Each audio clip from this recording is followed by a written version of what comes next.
inside your top 50, but maybe lower than people think, is Luis Gil. Coming off a breakout season for the Yankees. We know you watch a lot of Yankees baseball here in New York. We know you were banging I the drum I for don't Gil. I haven't actually sat down and watched the I watched the baseball full game game. Well, since outside of most like people, but outside of the playoffs, yeah, honestly. I maybe actually when I do the watch parties with people, true. especially for like opening day or stuff, but Yeah, I watch it later. It's yeah, that's true. I You do know. watch. You Wild. watch based on pitchers and you watch on I delay know. sometimes. But Yeah, I don't you were watch the banging relief. the drum for Heel at the end of spring training when it looked like he was going to win a spot in the rotation. You were suggesting that there was a lot of upside here to make him a worthy late round dart throw in your drafts. I Mhm. think it was kind of the best case scenario for him based on what the range of outcomes was going into 2024. I don't know that anybody expected him to have the season that he did. So why does it not seem like you're projecting this to continue next year? Yeah, so I do want to recognize that Luis Heel, like a lot of volatile guys that are cherry bombs, has gone through ebbs and flows of what he's good at, what he's bad at. And watching Heel, we can obviously recognize that the four seamers everything for him. 13% swing strike rate this year. Threw it 50% of the time, and it's coming in at 96, 97, just like Kevin Williams.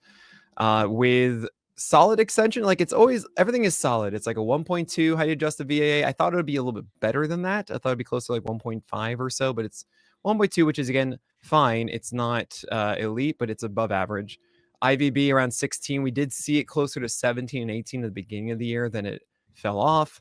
And then extensions at 6.7, which is slightly above average. I consider that somewhat average. Like 6.4, like 6.3 to 6.7 is essentially average to me. But really, once you get to like 6.9 and 7, that's when you get excited. And we get down to like 6.1, 6.2. Then I'm like, that's not good. I know I'm not talking about height. 6'4" is the perfect one, guys. Everything taller than that, it's too tall. Sorry, Spore, but no, that's scary height. I'm right at the threshold of 6'4". But no.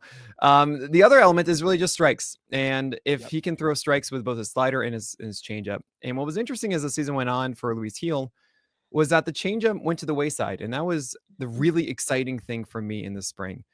Was Luis Heel, I expected just four-seamer slider, the Jared Jones approach, the Spencer Strider approach. But then we saw this changeup actually take form and become a very dependable offering at the end of spring. It's why we were both really in on it between him and Jared Jones. We slightly favored Heel. I slightly did, but like 2 or 3 spots, but it was still big question marks, all that kind of stuff.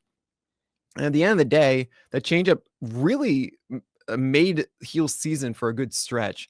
And then it disappeared a bit by the end. It wasn't nearly as consistent, fewer strikes on it, while the slider became more of that dependable thing in the zone for Luis Heel. I hate this. I hate the fact that it's different, it's changed. I can't tell you that Luis Heel is going to have both of these secondaries, one of these secondaries. Yeah. And I wouldn't even say that his four-seamer is a really well-commanded pitch. What I can tell you is that he's really good stuff, that when he does throw enough strikes across these, they're not really bad ones, he's incredibly effective. He's more so than the average starter. He's more so than, I would say, the 75th percentile starter. He can be absolutely elite if you were able to say, I'm going to throw a changeup for a strike and I'm going to throw a slider where I want to, so on and so forth. I don't know if we're going to get that. And then, of course, there is something to be said about his efficiency. He had a 12% walk rate this year.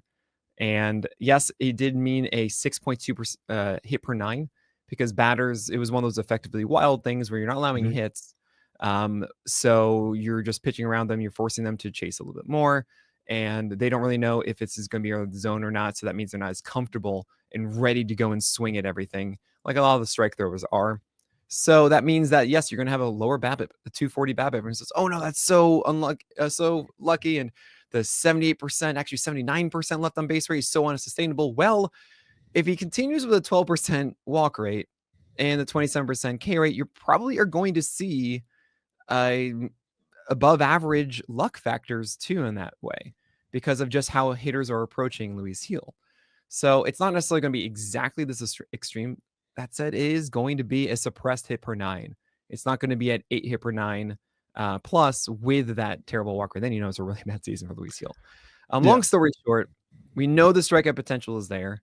And even if he does lower the walk rate a lot, obviously the hit per 9 does come up, but I feel like it's in a favorable way that will improve the 119 whip.